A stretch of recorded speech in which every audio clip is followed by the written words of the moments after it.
Gotta kick off the show here. We're agreeing.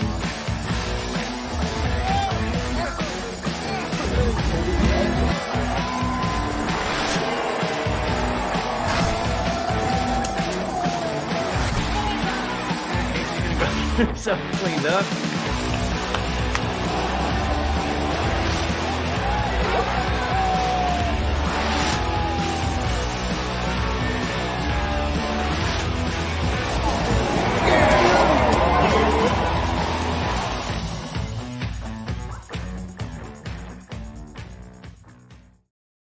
Welcome back in, Bills Mafia, to another episode of the Mafia Cast, Buffalo Bills football podcast. We're just here to talk some more Bills football. We had a little disagreement, some arguing going on pre-show. Can the people who are watching, listening in the comments, just tell Casey we love you, man. No matter how bad a day you have, being alive is a great thing. Being a Bills fan is a great thing. Casey needs some love, people. Oh my God. We're just What's trying to going be on, positive fellas? over here. Apparently, I'm having the worst day of my life if everybody listens to Ronnie, which I'm not. We had a disagreement before the show, but that's what happens when two dummies fixed are it. trying to have a conversation. You fixed it. It's all good. No, it's all good. It was nothing heated, just some, discussing what we're going to discuss today.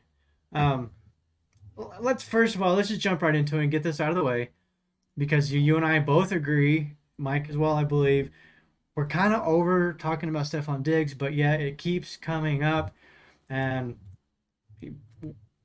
regardless what you believe or how you feel about it, I kind of feel like we still have to address it. And Brandon Beane talked about it yesterday. Casey, I'm gonna let you take it because you have the short and sweet, simple answer, and then I'll follow up, and Mike can put in his 2 cents afterwards as well. I mean, just regarding what Bean said about why they traded Diggs, I mean, we know the behind-the-scenes stuff. We know that's pretty much half of it, 50% of the reasoning why. The other half is the cap reasons. I mean, you heard Bean say he's like, we looked at the cap this year, we looked at the cap next year and the following year, and this was the time that if they were going to get any money back on that deal, that they could do it this year, and they didn't have to, but if they could, if they wanted to, they could.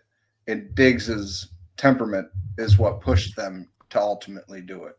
Now, Brandon Beane's, the consummate professional. He's not going to come out and say, he's a diva, he's a this or that. That he leaves that up for us 3 idiots to say. So I mean, there's, like Ronnie said, I mean, I'll come out and say it. I am so sick and tired of talking about somebody who's not on our team.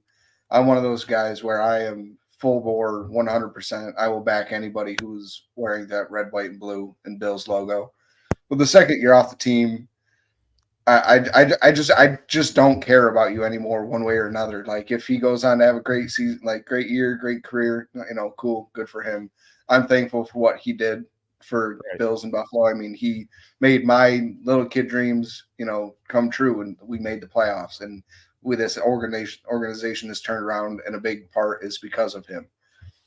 But now that he's gone, like, I'm not one of those people that will dwell and be a petty ex-girlfriend. As I've called Ronnie a couple times, like, regarding the whole Diggs situation, which, I mean, might be a low blow, but that's just two buddies being able to talk one another.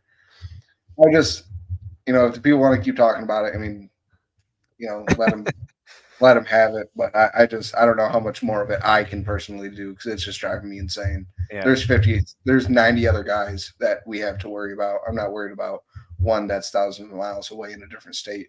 Right. Yeah, and we got a lot of other stuff to focus on. People are actually here doing things. So a lot of stuff. Yeah. Focus on the season up ahead, and that's not really a big part of it except for one game. So. Right. And I mean, who knows what that game's going to be. Maybe Cam Coleman by the 5th game is the best receiver in the league. Maybe Stefon Diggs, regains his step and is the best receiver in the league again. Who knows? But I don't want to dwell on that while it's still May. Week 5 is a long way away. Mm-hmm. There you go, Casey. Every day is the worst day of my life. Don't feel too bad. That sounds unfortunate. And then the same one, I want nothing but Stefon Diggs talk. Look, it still keeps popping up on my Twitter feed. Still keeps popping up on Facebook. Everywhere I look, it's still popping up. Even the fact that he's not at OTAs for the Houston Oilers, Houston Texans, it's popping up. And Yeah. I'm with you. I don't care. I would like to move on. So let's do this. We will make a pact that the three of us, regardless of what happens, will not mention the name until week 5, because that's when we have to play them, and it's going to be a big thing. It's Yeah, and impossible. rightfully so. Rightfully so. I mean, it's the NFL is going to deem it a revenge game. We've seen them when the schedule came out on that ticker below. They actually had a slot called revenge games for all these players going back to their past teams. I'm more than fine to talk about it. He's on the team we're going to be playing against. We have a history with him. But we're facing Gabe Davis before that against a team that we struggle with every year. And we're also playing against Force in that same exact game.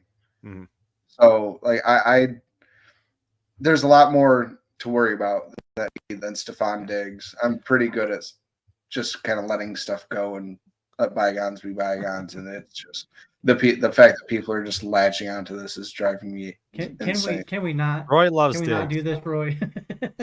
Roy wants him. Yeah, back. I would bet every penny to my life that he does not come back to Buffalo. Every single penny. Definitely not. Which is. I do need to kind of backtrack a little bit, because we won't talk about it. Okay, the three of us as a group on this show will not talk about it. However, I did get an invite last night to come on another podcast to talk about it. So, unfortunately, like I said, it's something that people want to talk about still. It's still news for, whatever. Yeah. NFL fans, people in general, they like to latch on to negativity. And well, like the thing with the OTAs, and it makes you realize that it wasn't a personal thing between Diggs and the team and the Bills organization. You know what I mean? Right. It's a Diggs thing. It's the same across the board. So that's why you take little news like that, and that's what it is. It's just little stuff like that. Well, I will say, I do find it. I was just going to say, I do find it interesting that he's not there for OTAs. He did show up in Buffalo this first couple of seasons. They were getting together outside of practice down in Florida during the COVID year of 2020, and they were doing all of that stuff. So it is a little bit surprising for me, given that he's new quarterback, new players, new teammates, that he's not there. But it's the Texans. We don't really care as far as the Bills concerned. We've seen the videos of him when he first did get traded. He was working out with CJ Stroud and Tank Dell right away. So he's clearly, working with his quarterback. But when he first came to Buffalo, he was still younger in his NFL career. He was in the league for 4 years. That was it. And then he came to Buffalo. And so, he was still trying to earn his way into the league, and really make a name for himself. Now he's made a name for himself. He's a little bit older. Maybe, he's found a regimen that works for him. A lot of guys do. You see a lot of guys. Daquan Jones isn't there, as nobody's freaking out about him.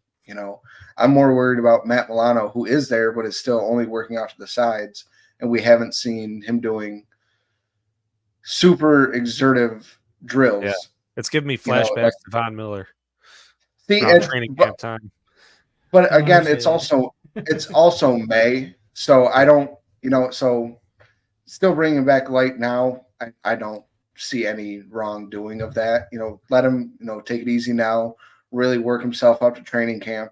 Let him get through mini camp. Maybe he does some more drills there than training camp. See where he's at. Let him go, not necessarily let him go full bore, but really throw him in the fire and see what he can do and can't do. Yeah.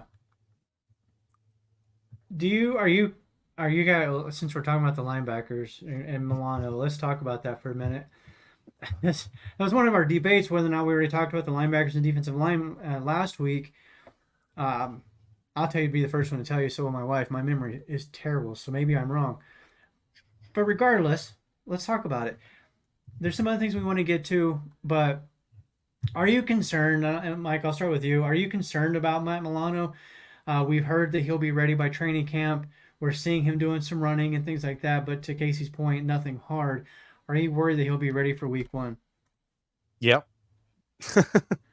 Okay, Plain moving and on. simple. Well, So, like I said though, it like reminds me of Von Miller last year. We're leading up to the season. I mean, there was a lot more of Von saying, "Yeah, I'm ready. I'm good to go." Um, but he kind of got an extra year to heal. I don't know. So you're just gonna. I don't know if he can't go full speed now. I mean, we got the season coming up sooner. It's gonna be here before we know it. So like I said, it just gives me flashbacks to Von last season. I can't help but that's in the back of my mind, yeah. Well, Mike, let me kind of ease your mind a little bit. Mm. Matt Milano was 6 years younger than Yeah. Von Miller. Right. And this is Milano's first real leg injury. That was Von Miller's second ACL tear in the same knee. Yeah. So, in the same knee, that's harder to come back from. Being just the second in general is even harder to come back from. Then you add in the age, and you add in, his position that he plays, and the style of the position that he plays, where he's not the power guy. He's the guy. I mean, your favorite quote, Mike, the ghost move. He's being able to bend and get underneath that tackle. Matt Milano, I mean, obviously he needs his knees. He's got to be able to lateral quickness, his vertical speed. But he's younger. He plays a different position. It's only his first one. I don't have as much of a worry as Mike. I mean, would I like to see him be doing a little bit more right now? Yeah. But the fact that he's not, I understand entirely. He didn't even compete in the Micah Hyde softball game, but he was there, which means something. The fact that he was still willing to be there, even though he couldn't play, meant something. Yeah. So, I mean, you heard it on McDermott's mouth earlier a couple weeks ago. He is like right on track, but on track to what? Like what their timeline is, we don't know. But according to McDermott, he's on track. So that's, you take it with a grain of salt. Is that training camp? Is that week one? Is that a couple weeks into the season? Is that a year out from his injury? We won't know until. Or is it playoff time? Right. We won't know until he comes out and says it. Yeah. But if Matt Milano doesn't start, who do you guys think starts? Because I've got my own opinion from what I've seen come out. I mean, we got Bernard, we got Dorian Williams that have already been here in the offense. We have Balin Spector, who's proven that he could fill the position in a time of need. I don't see AJ Klein coming back, but I couldn't say exactly who would take his spot, or like which one of those guys would be the guy, But I'm interested in hearing what your guess is. If I had to throw out a name right now, it would be Dorian Williams. Yeah. So from what go ahead. Go ahead. That's going to be like do or die for him, right? He's going to step up. And well, it's not necessarily do or die for Dorian. I mean, it's only his second year. He's under contract through 2027. Yeah. From what I've seen come out, and just like defensive drills, that it's been Bernard, being the first coming out of the drills and assuming that they're going by starting order. It had been Balin Spector coming out with him, and this is Spector's fourth year in the defense. They saw last year they put Spector in when Dotson got hurt when he was filling in for Milano. God, there were so many injuries last year. Yeah. Cost of the season. So it truly did. I firmly believe that. Yeah. Well, you saw Spector come out and he was linebacker 3. When he needed to be. So I think that they like what he has. I think if he could just stay healthy, that he would be the one to start in Milano's place. The health is the key thing there for him. It is. I agree. I think talent-wise, I think he can do it. We've seen him make plays. I like the way he plays, the aggressive. similar to Dorian Williams actually, and that was one of the things that Williams impressed me last year. Even as a rookie, he played Yeah. fast. He was not scared or afraid to make a mistake. He played fast, and that's the same way that we saw out of with Spector. He just can't stay healthy, Right. and I don't want to say that that's why I'm concerned about him being a starting linebacker. That's just my concern for him as a player. Um, I wanted to touch on really quick. Joey back here says Matt Milano's. I can't. Some of this writing is a little unclear, but Matt Milano's injury is not a good one. Where the bone ship. I'm not sure what that means. Chip. He will be in constant pain for the rest of his life, and it could take up to 3 years to heal, according to doctors. I Hmm. personally have not heard that specifically. However, I can say from actual experience, not saying that the injury was similar, but my wife, when she was younger, like a kid, had a spiral fracture on her lower leg. And to this day, I can't squeeze it. It does cause her pain even now. So I do understand that that could be some of that.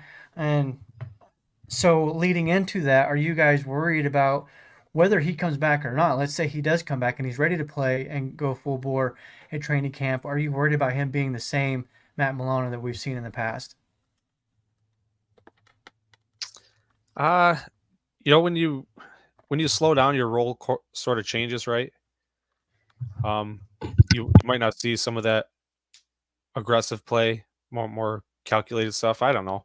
Um, but yeah, now hearing like that, you got me worrying again about it.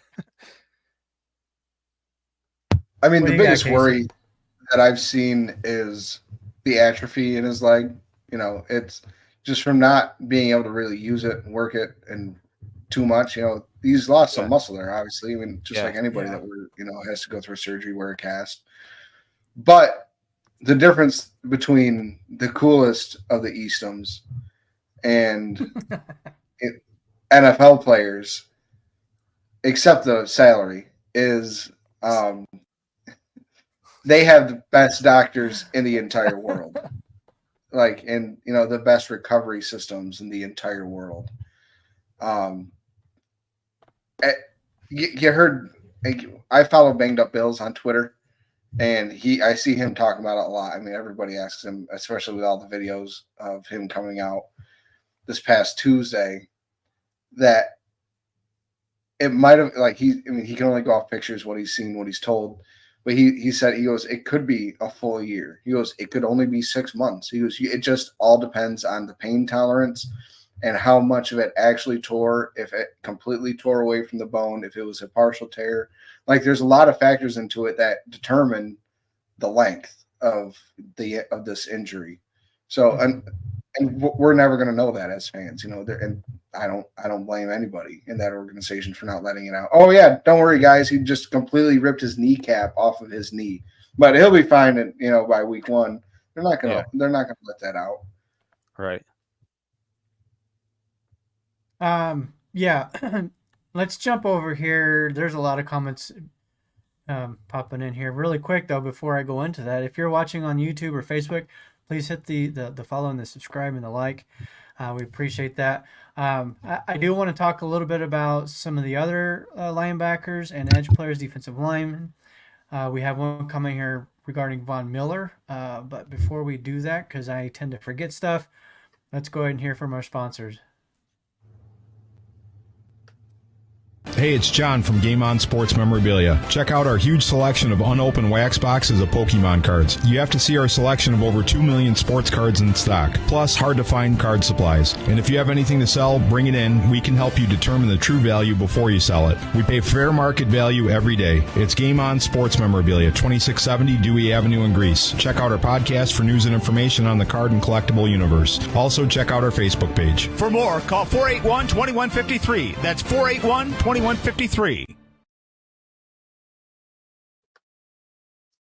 Yeah, good job, Mike.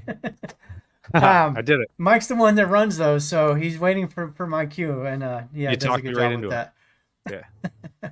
So, the comment that was brought up in here was Von Miller, and let me go back here and find it again. But something about basically cutting him. Cut Von at the end of the season. Well, let's talk about him. Not necessarily whether or not he should be cut or not. I think if he has another poor season, that's a foregone conclusion that he gets cut. But what are your, I guess, expectations? Not hope, because we all hope that he's great again. But what are your expectations, realistically, for Von Miller? Uh, I want to say my expectations maybe a little unrealistic, but I'd like to see Von, have the best year he's had with the Bills. I mean, that wouldn't be hard. He didn't have any sacks last year. Well, I mean, He he finished, took it fairly easy last year. Now, is it a serious problem, or we take it easy and yeah. he's really healed up now? We're gonna know. So that's my expectation. We're gonna see Von, get back to it. I expect Von to be, excuse me, rotational edge rusher, not rotational, situational edge rusher for us, to where we have Groot and somebody like I don't know, Dwayne Smoot out for maybe first, second down. Rotate AJ Epinesa in there, and then but on third downs, second long situations, I would expect to see guys like Javon Solomon and Von Miller in there to really fill out that defensive end room. I think that's going to be who our top five are. I think Solomon, Epinesa, Von Miller, Groot, and Dwayne Smoot are going to round out that room, and that's a great room between for eight. Like, we have basically every age gap in that room covered now, from a rookie to the most seasoned vet you could possibly get, who in the rookie shaped his game after that seasoned vet. Yeah. So I see Von, maybe something like 6 sacks, something along those lines. And to get to the point of cutting him after this year, when he signed with the Bills, it was 6 years, $160 million is what was reported for his contract. Well, what it really was a 3-year, $56 million with 3 years at the end that the Bills could cut and not do, like, get killed in dead cap at all. They put out that 6 years, 160, because that's what's going to draw all the attention. And yes, those numbers are in the contract, but that's not necessarily what is going to be paid. That's with incentives. That's him hitting every single goal there possibly is to earn all that money. I kind of expected this the whole time after we signed Von Miller and the contracts came out, that I figured he would probably only be here for 3 years, and maybe 4 at the max if he's playing well, because you see edge rushers produce well into their 30s, but a lot of those guys are power rushers. They're not the finesse guys, because it's a lot easier to keep winning with power over age than it is when you truly do lose between the age of 28 and 36. So I expect us to cut Von this year, like, pretty much no matter, unless he has 12, 14 sacks. I mean, it is Von Miller of old, for the Broncos. Unless that happens, I see this year being his last year with us. What about 8 or 10? Oh, because then you're picking up those those options, and that money isn't worth 8 to 10. Right. Okay. Especially if Javon Solomon is the guy that we're thinking he might be. If he can come in and put up, I don't know, 6, 7, 8 sacks in his rookie year as a situational guy as well, I think that would certainly ease the minds of the Bills organization and the fans if we let Von Miller go after this year, regardless of the production. Because you're right. I don't think they want to take that chance of picking up future costs, because at some point he's going to hit that wall, that age wall, if he hasn't already. So, right. So I think they move on. Go ahead. Oh, go for it. Well, that, and somebody who I feel like isn't getting talked about enough this offseason is AJ Epinesa. I mean, he was second on the team in sacks last year, and that was playing, not all 17 games. And as a situational edge rusher, last year he was his first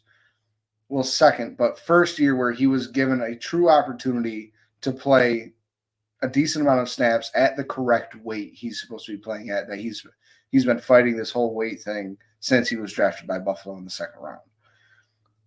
Now, I feel like them giving him this extension is opening up the door for him to walk in and basically be, at worst, defensive end 3. They didn't pay him a bunch of money, but they paid him enough money to where they committed to him for the next 2 years.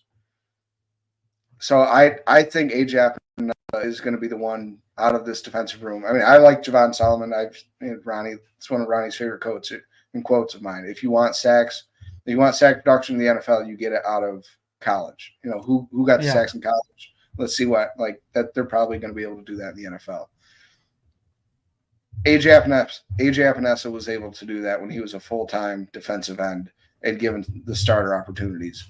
I would love to see him get those same opportunities, basically bump Von Miller down to 3, Javon Solomon 4, or Von Miller 4, Javon Solomon 5, Dwayne Smoot 3, and AJ Epinesa in group 1 and 2.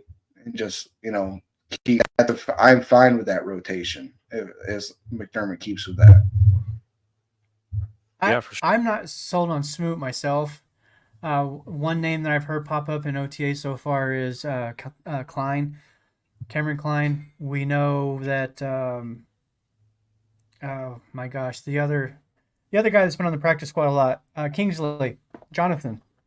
Yeah, Bills like him a lot too, and both of those guys are third, fourth year now with the club. So if they're going to be an impact player, I think this is going to be the year for it. I don't know what Smoot's going to provide. I have no clue with him. He has produced in the past, but it's been a while. So I do like Epinesa though. Him and Gregory Rousseau. I think those are probably the two guys that I think might surprise us a little bit this year and finally maybe take that step towards maybe even getting close to 10 sacks. Each one of those guys, which would be fantastic. If we could get 2 guys on this rotation with double-digit sacks, that would bode well for the defense as a whole. Let's jump over to, actually, let's hit up on the defensive tackle position first. I do want to talk a little bit about the offense still today and what, some of the kind of the common theme that we're hearing on the offensive side of the ball. But as far as the defensive tackle position, are you guys concerned about the depth there? We've got Ed Oliver, Daquan Jones, Anderson, and then after that, I mean, we hope that Carter is the real deal, but that's a lot of hope on a rookie. I think Carter. Me too. I think he is. I think he's going to be. Outside of Keon Coleman. On the defensive side of the ball, I love Cole Bishop as much as the next guy, but I think he's going to be like the biggest impact player that we drafted this year. He's just an absolute dog. You get him next to Ed Oliver, and behind Daquan Jones. Let him learn from 2 true vets. Ed Oliver is definitely considered a vet now. Let him learn because he can play 1 tech and 3 tech. So to me, that solves. All right, so there's 1, 2, 3. I can't remember. They got Austin Jackson, I think is his name. They got Austin Johnson. It's Austin Johnson. Johnson. That's it. I feel like he's probably going to be defensive tackle number 4 for us. Depends on how you look at it. I think he's number 2 behind Jones, whereas Dwayne Carter is number 2 behind Oliver. So it's kind of a 2A, 2B type of situation. So gotcha. Yeah. So 3 and 4. It's hard to say that. Yeah. Like talking about especially when the line rotates as much as ours does. You think they'll keep doing that this year? To be honest, I don't think they're going to as much. I truly don't. I think it's really going to be more situational. Our defensive line is set up for situational, to be situational. We've got great run defenders in AJ and Group. And then we've got, we don't know what Von Miller has as a pass rusher right now. We have Javon Solomon, who's maybe a good pass rusher, and Dwayne Smoot, who's a halfway decent pass rusher. I believe Smoot's gotten 5 sacks in the last 3 years or something like that. Hasn't been high numbers, but he's been consistent. And I think that's what McDermott's looking for. He was hurt last year. So maybe it Yeah. would be the years before Year then. prior, Well, yeah. from Um, 2019 through 2022, he had at least 5 sacks in each of those seasons. But That's what last it year, was. he only had 1. Okay, yeah. He said he's injured. But I mean, that's fantastic for, we'll call it defensive end 4. If we can get Yeah. defensive end 4 to get 5 sacks, and everything, and every guy up the depth chart adds 1.5 sacks on top of that. That's fantastic. That's exactly what you want out of a defensive, like an edge room. That doesn't even count, the 6.5 or 8 sacks that Oliver had for us last year coming from a defensive tackle, which is phenomenal. That's very high numbers for a defensive tackle. I believe it was 4th in the league last year. But no, I don't think it's going to be rotational. I think it's going to be more situational this year. Yeah, we definitely saw It's Ed kind of Oliver. rotational, though, He played right? his most snaps last year of his career. At Oliver? Yeah. Yeah. Yeah, and that worries me a little bit, and the fact that he disappeared in the playoffs later in the year when we really needed him to. I don't know if that was just having a bad day or if he truly was kind of worn down. I feel like in the years past we've kind of used that almost, I'll call it an excuse for the Bills defense that they get worn down and don't play well in the playoffs. I think the last 2 years it's been more about the injuries than anything. But who do you think leads this team in sacks this year? It's gonna be an interesting one, I think, to see who comes into the top. But what do you guys think? Who leads the team in sacks? You're just talking about it could be like I'm thinking Ed Oliver or Groot, maybe. I don't know, Okay. unless we get the Yvonne that we've been looking for so long. I think it's going to be AJ Epinesa. Yeah. I think AJ is going to end up with double-digit sacks this year because I think he's going to play the most out of the defensive ends. In my opinion, he's the most versatile, between pass rush and setting the edge. Groot's a better edge rusher. I think AJ Epinesa is a better pass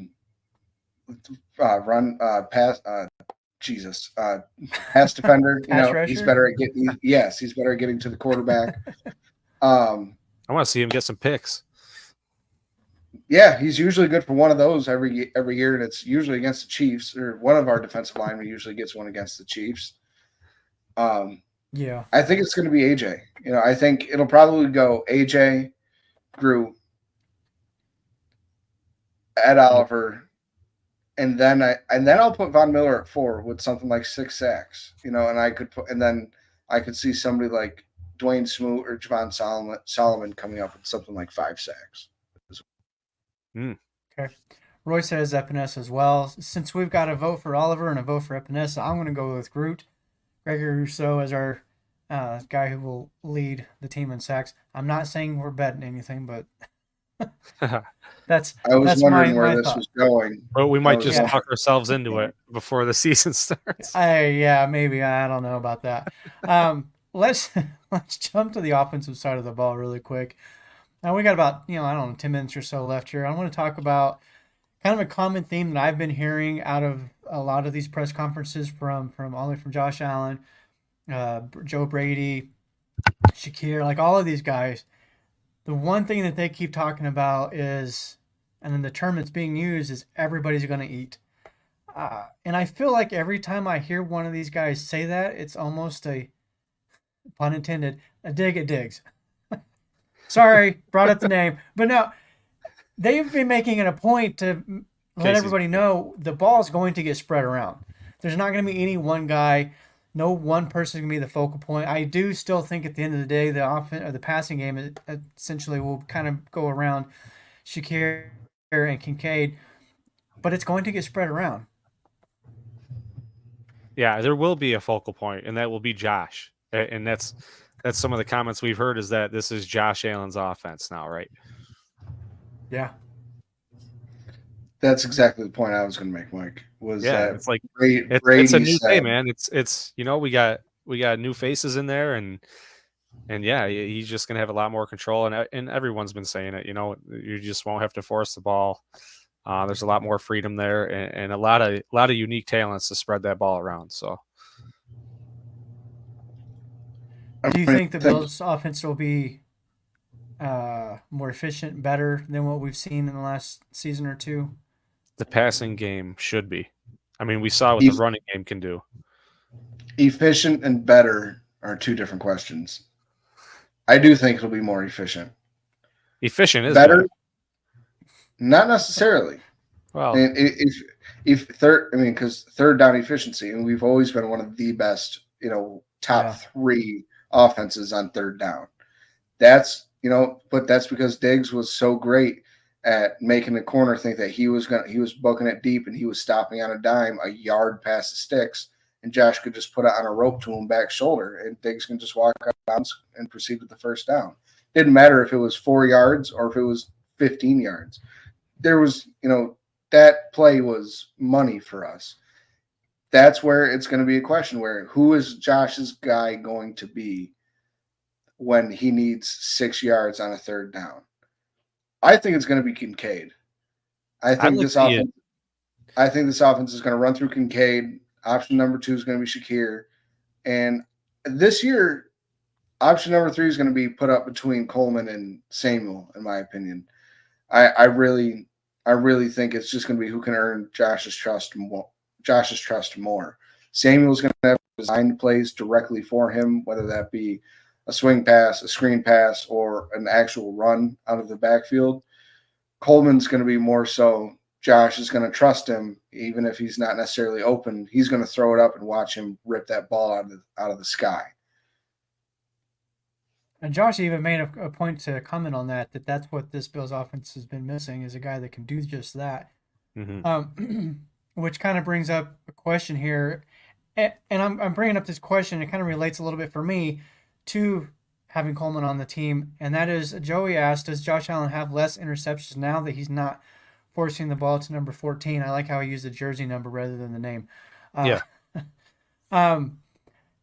And I want to just kind of add in, the interceptions to me isn't necessarily about trying to feed Diggs. I don't know if that was the case or not. We're never going to know if that was actually what was going on the field or not. But to me, if you look at these games, especially last year, a lot of those picks were coming deep down the field on third down when he was almost kind of just throwing it up there and hoping for the best. Mm-hmm. Now he's got a guy like Coleman that he can do that with, and has at least a better chance of nobody catching it. There's an actual chance that, somebody can get their hands on the ball. I mean, throwing it to Diggs, there weren't, just off the top of my head, trying to, going through a Rolodex of 20 games that the Bills played last year. Trying to force it to Diggs, there weren't like too many interceptions. It's more so to what Ronnie said. It was more so just trying to force the ball down the field, period. And trying to make something out of nothing. Little miscommunication here and there. Yeah, one of Jay Spence's most hated analogies in the world is an arm punt. But truly, you could see Josh, that's pretty much what they considered a lot of those plays when they were on the 50-yard line. Josh is shit whipping it down to the 15 and praying for the best. All right, if they intercept it, stop, tackle them. Who cares? They'll be at the 20, 25. It's the same thing as a touchback and a punt. But having less interceptions than he did last year, yeah, I bet just about anything that he's going to have less interceptions than he did last year.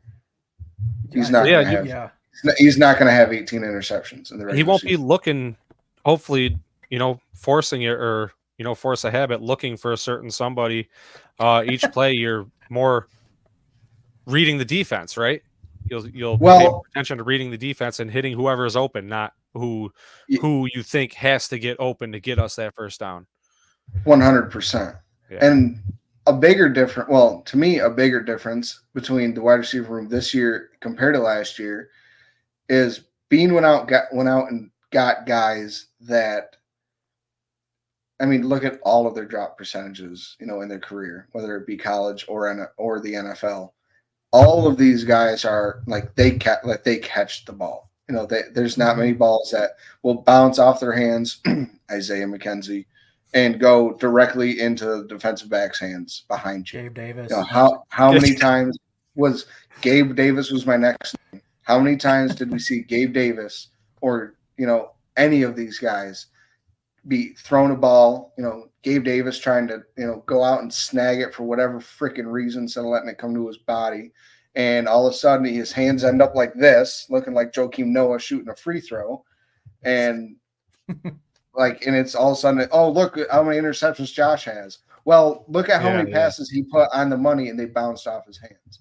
That's not going to be nearly as much of an issue this year, I believe. So I bet anything right now. FanDuel has Josh's yards at over under 3,800. I'm going to gladly pound that over, and I'm going to probably take the under on whenever they have his interceptions at, because it's probably something like 14.5. And I bet he has less than that. There should be a stat for the picks that are off the receiver's hands.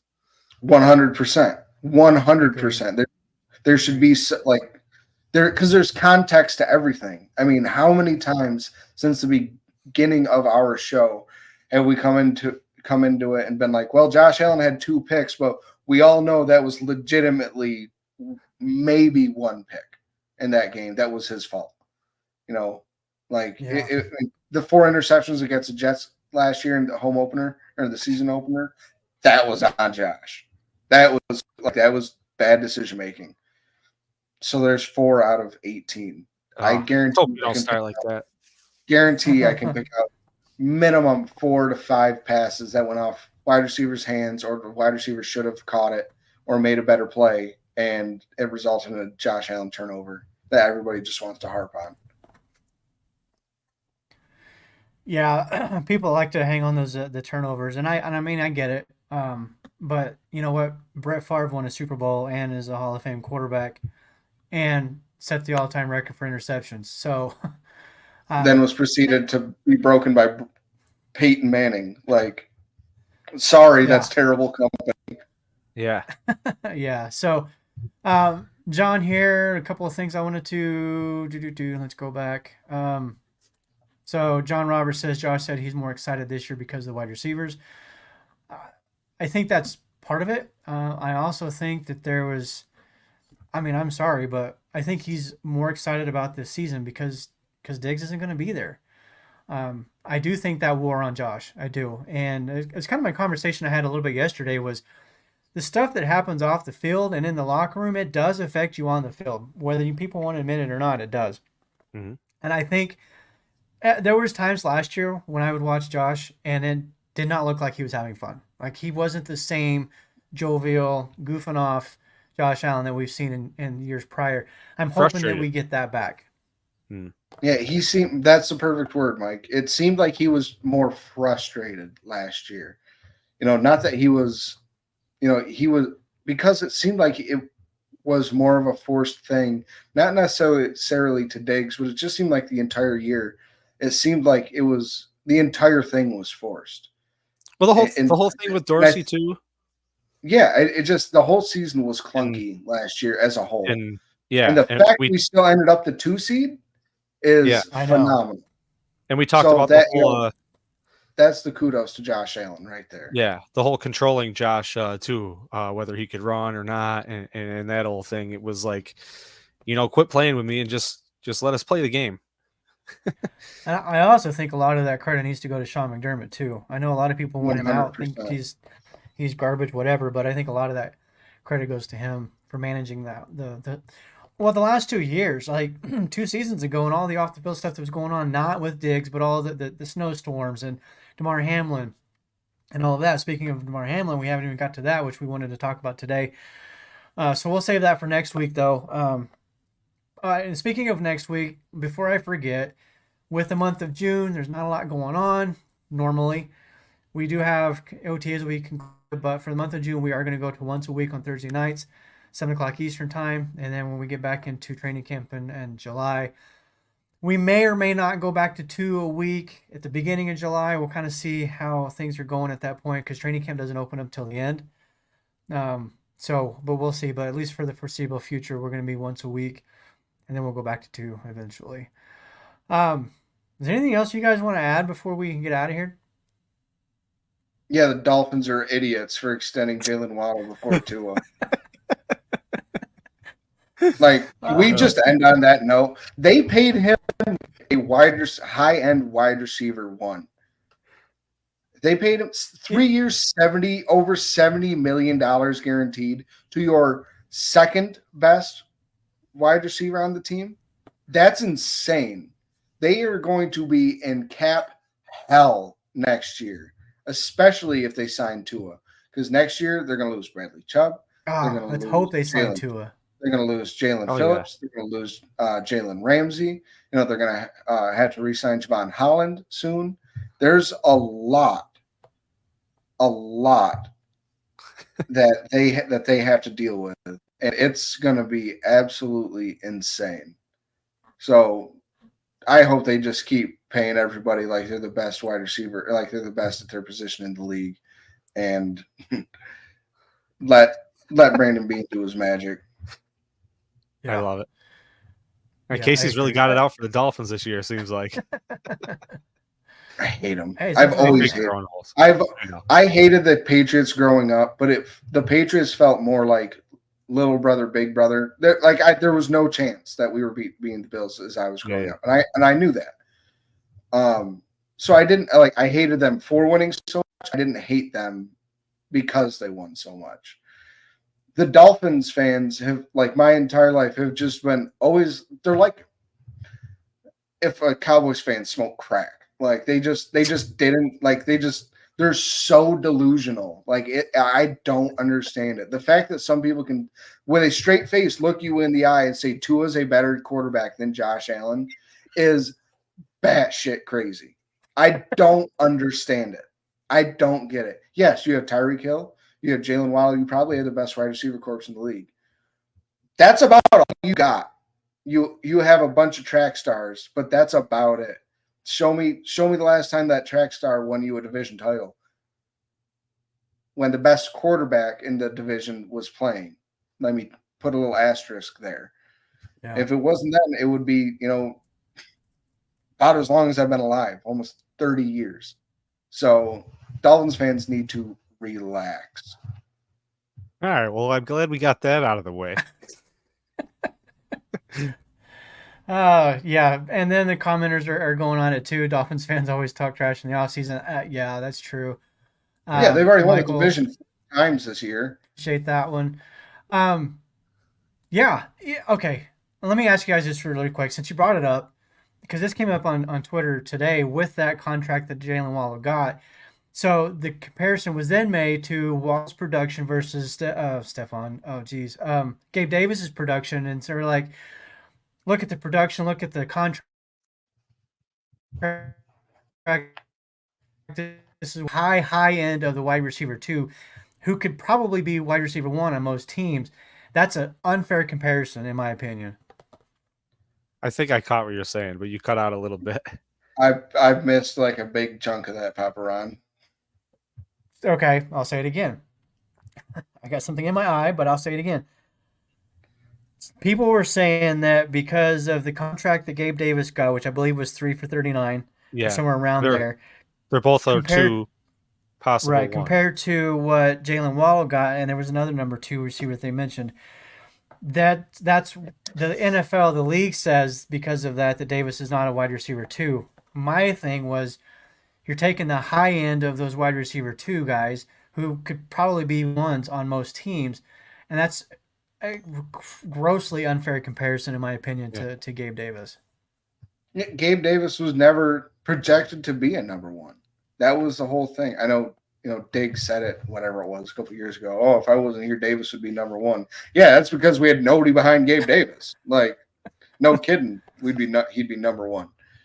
But Gabe's never been projected to be the number 1 guy on an offense. So I think he was paid well. He was paid for what he did. He's done in the NFL. 3 years, $13 million.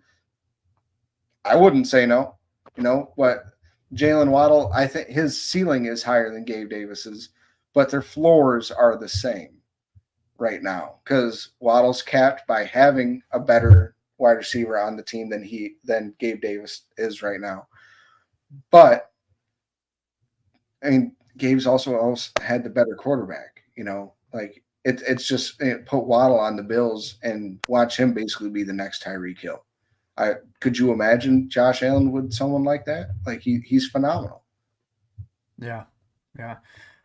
Michael had some questions in here, more questions about wide receivers.